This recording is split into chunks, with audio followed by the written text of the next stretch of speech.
Mason. I'm starting with you.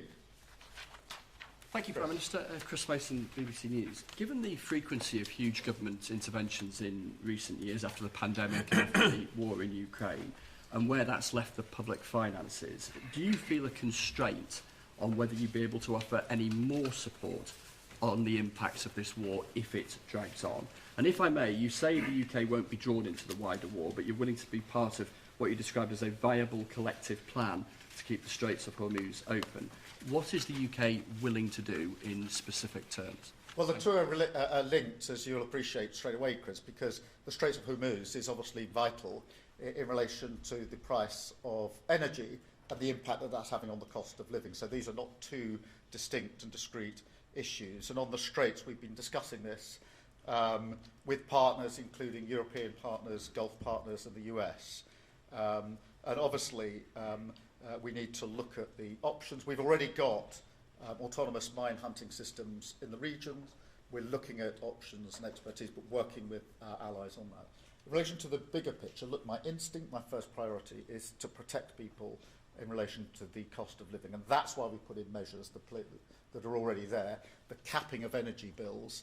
And to be really clear, because I know people are worried about this, that is in place until the end of June. It's actually a cut, because that's what we put in place at the budget, and then a cap, and a fuel duty through to September. And the announcement today in relation to those that heat their homes through oil, which is a big issue in rural communities and a very big issue in places like Northern Ireland, putting that in place straight away.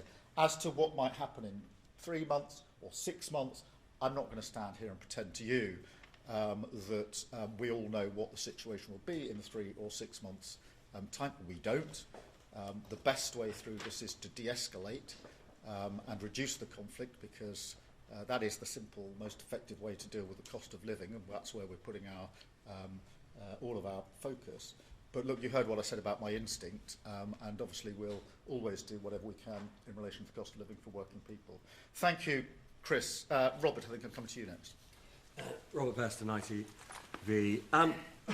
President Trump wants you to commit the Royal Navy now to keeping the Straits of Hormuz open. I think you're saying no to that. Is that right?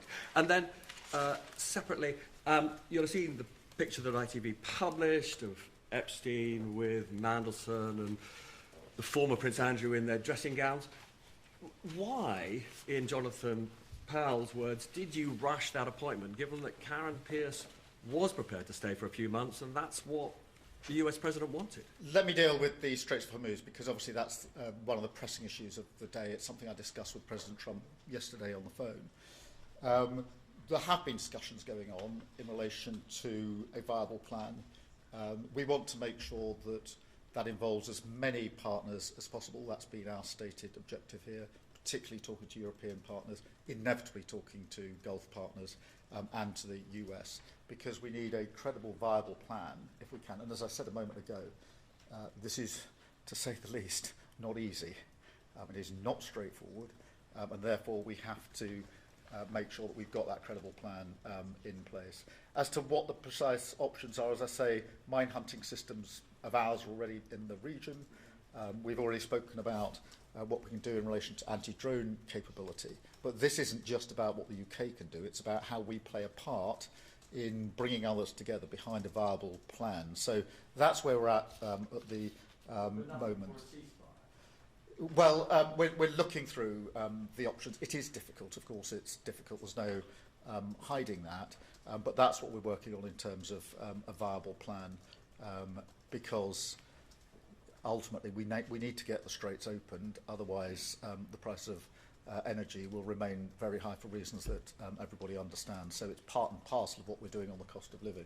In relation to Mandelson, look, the independent advisor has looked at the tail end of last week at the process we went through, and he said it was the proper process. Look, the process wasn't strong enough, and that's why last year I moved to strengthen the process, and we'll strengthen it again.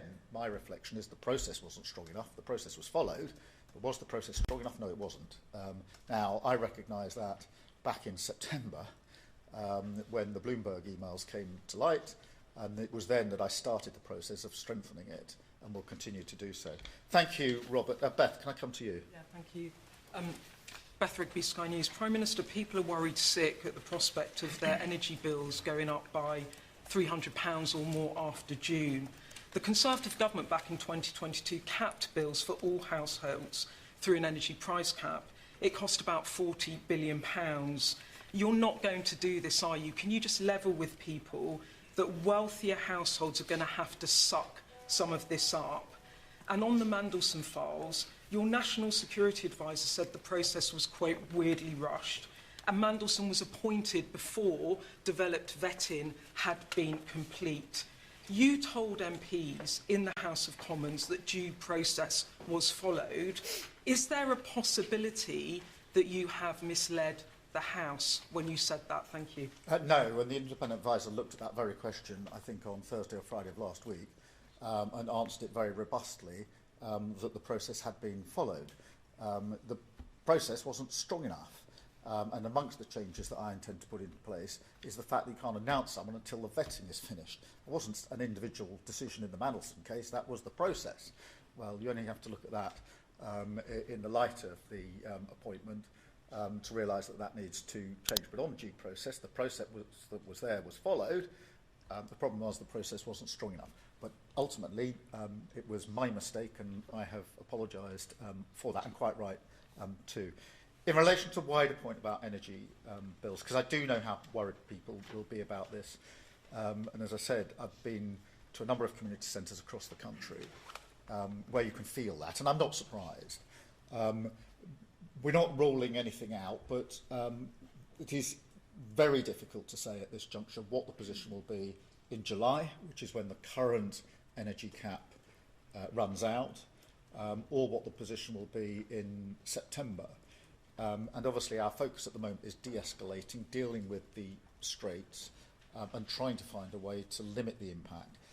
My instinct is always to help working people in a situation like this, hence the energy price cap that we put in place. In fact, reducing energy bills, which is one of the measures at the budget, and making sure that is held until June.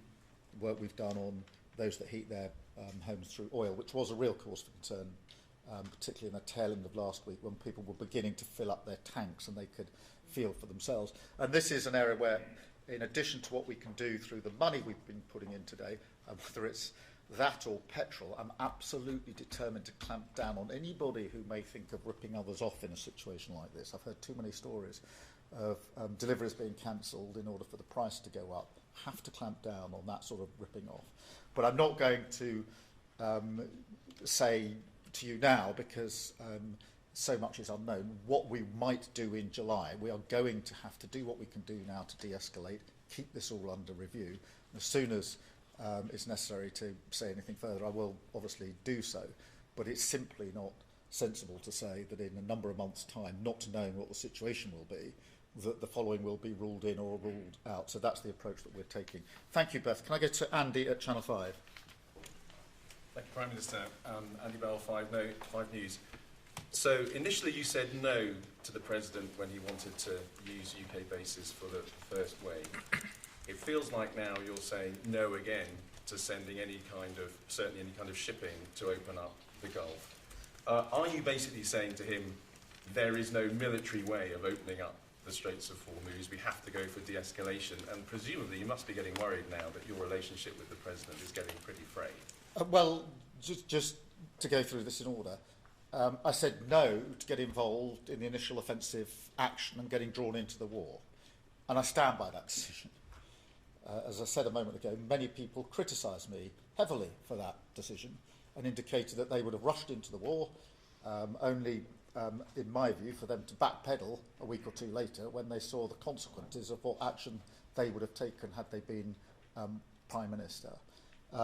In relation to the defensive action, whether it's what we're doing in the region, have been doing since the few hours after the conflict started, or whether it's the use of our bases, that is in collective self-defence of our people in the region and our bases. The Strait of Hormuz is then a separate discussion, and it is a discussion. We're not at a point of decisions yet, and I want to really stress that. It is obviously a difficult question, that goes without saying, in relation to how you safeguard maritime traffic through the Straits.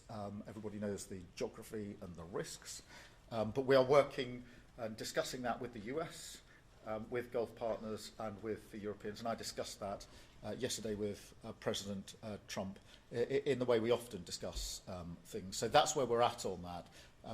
There are no decisions having been made. It'll have to be something which is agreed by as many partners as possible, is my strong view. And we're not at that stage yet, but we are working hard. I discussed it with President Trump yesterday in the way that you would expect between two allies and two leaders. And as soon as there's more to report, I will make sure that you have that. Thank you, Andy. I've got Chris Hope from GB News. Chris. Thank you, Prime Minister. GB News viewers are very, very worried about petrol prices, as you might understand. They don't understand why you won't open up oil and gas fields to try and bring down the cost, mitigate that against, of course, the dash to net zero. Why not open up those oil and gas fields? And just on the special relationship, if 1 is bad and 10 is good, how would you rank your special relationship right now with Donald Trump? Well, in relation to, I do know how anxious your viewers and everybody else will be in relation to their energy bills, because there's a conflict going on. They will have their own views and worries about the extent of that conflict. And many are worried that it escalates rather than de-escalates. I'm clear we need to de-escalate.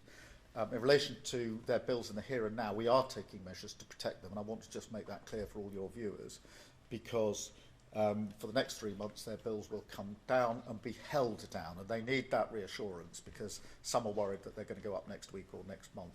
That won't happen. Obviously we'll have to keep under review what happens elsewhere. If they're oil-based, and some of your viewers will be, the announcement I've made today is to give them help with that, because already their bills are going up and they're not within, or they wouldn't otherwise be within the scheme. On oil and gas in the North Sea, obviously that's going to be part of the mix for many years to come, so there's no difference of position there. We did make progress on what's called tiebacks. Your viewers may have seen that or not, but that basically allows further access into oil and gas in the North Sea, so that's already in place. But the question I'm answering or trying to address at all times is what are the measures that are actually going to take money off bills now or in the foreseeable future? And that is by ensuring that we've got a better mix of renewables and that we go to renewables. And there's no denying, because we've seen this firsthand now. We saw it in Ukraine. We saw it in the 12 Days War. We're seeing it again now. If you're on the international market for oil and gas, you're vulnerable to the price going up on the international market, because we, the UK, have little control over that.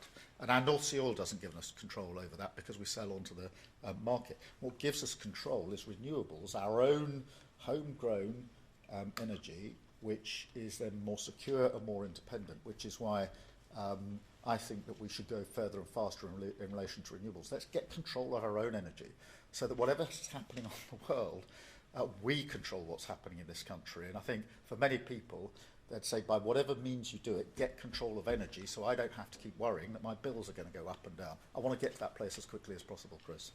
Thank you very much. Oh, look, I mean, it's a good relationship. We had a good discussion yesterday about the Straits, as you would expect. We're strong allies, have been for decades.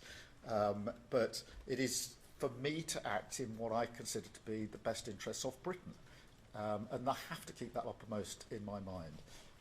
And it is interesting, for want of a better word, that those that 2 weeks ago were urging us to go headlong into the full-blown war are beginning to have second thoughts about that, and there's reason for that. The problem, as I pointed out to the Leader of the Opposition last Wednesday, is if you're Prime Minister, you don't get to come back a week later and say, oops, I made a mistake about that war, can I back out of it now? You have to make the decision that you genuinely believe is in the best interest of the British people from the get-go. Thank you, Chris. I've got Matthew Gay. Thank you, Prime Minister. Matthew Gay, the Quid Squid Person for Finance. Life is about to get a lot more expensive for people in the UK due to what's going on abroad.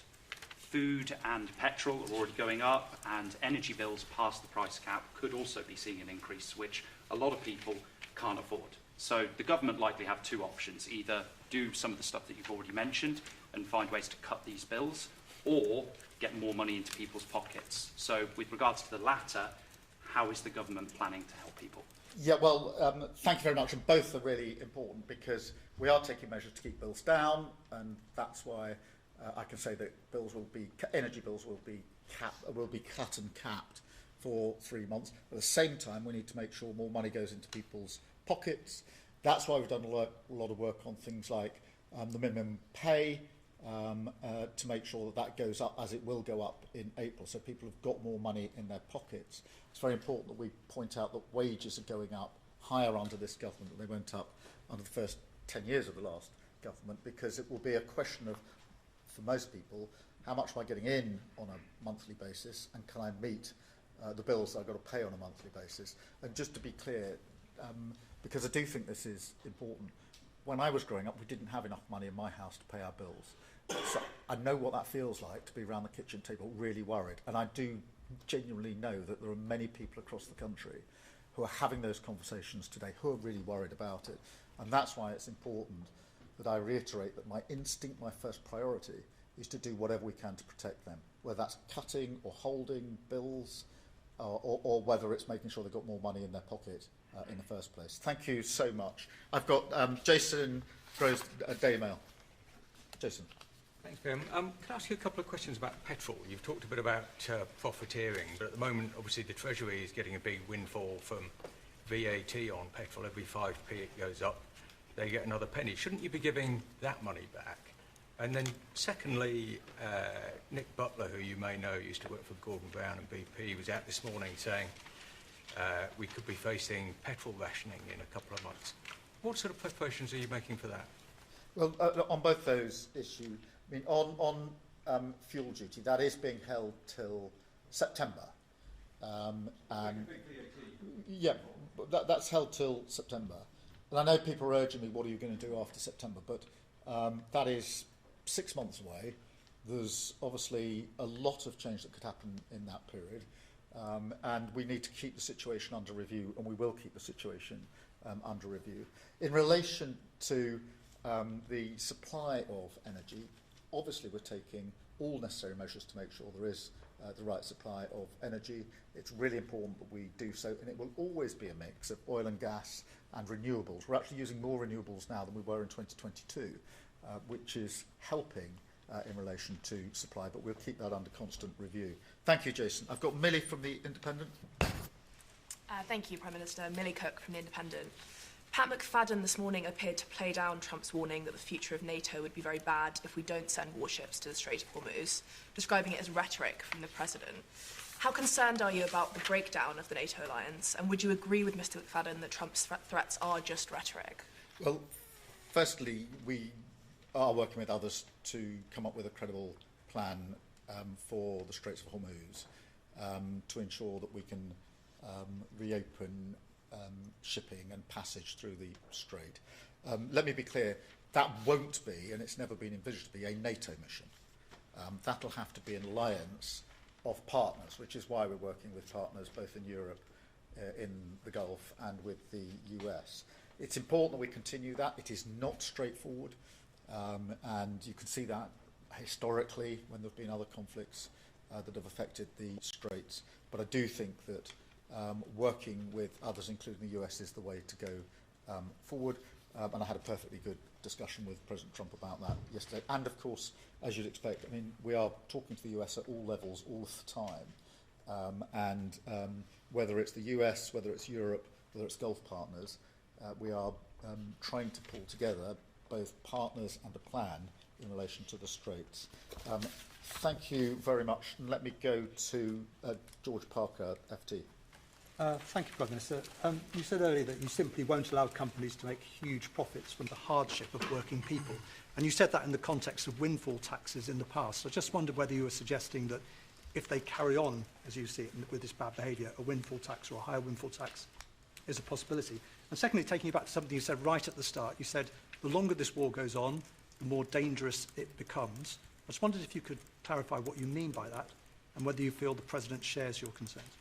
Well, in relation to a windfall tax, obviously there is a windfall tax in place, and we continued and extended that. And you can see in a circumstance like this why it's so important that we did so. That's the argument I made in 2022, and it's the argument I make now. Obviously, it is important that we work with the oil and gas sector, and that's why we've taken a number of measures, including the tieback provisions that we put in place just a few months ago. In relation to the broader words I used, look, the longer it goes on, the higher the risk of escalation, and the bigger the impact on the economy and energy prices, and hence on the cost of living for families across the country. And that is why, in addition to the self-defence actions that we're taking, in addition to the work and discussions that are going on in relation to the Straits of Hormuz, we do need to keep working for de-escalation. In the end, however it comes about, there is going to have to be a negotiated settlement of some sort. We mustn't lose sight of that. We must talk to our allies about that, and we do. Obviously, we had a G7 call last week. I spoke to the President over the weekend, but I'm clear in my mind that the longer it goes on, the more difficult it becomes, and therefore I'm doing everything I can to work to a resolution of this, but I'm not going to stand here and pretend to you that that is straightforward, that is easy, but we do what we do best, which is to work with our allies, whether that's the US, Europe, or the Gulf, and slightly further afield in the coalition willing, to bring about that end. Thank you all very much indeed. Thank you.